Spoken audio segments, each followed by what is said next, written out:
Second lesson na natin. Punta natin yung driver natin. Anong oras na? Mag-aalas 6 na.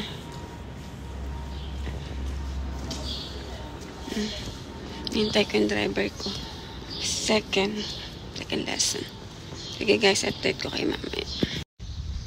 Hi guys, ako ang dami kong mali sa pagdadrive ko ngayon. Ay, gagalit yung teacher ko.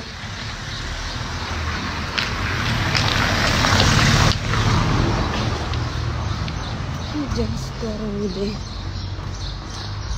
Ito na ako sa bahay. Nandito na ako sa bahay. Bahay, guys.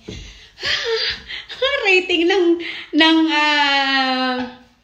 teacher ko to. Nakakainis kasi nervous kasi ako. Nasa road kasi ako, guys. Nasa road kami nagle-lesson ng pagdadriving. Yung talagang daan, yung mga sa kalsada na, hindi dun sa driving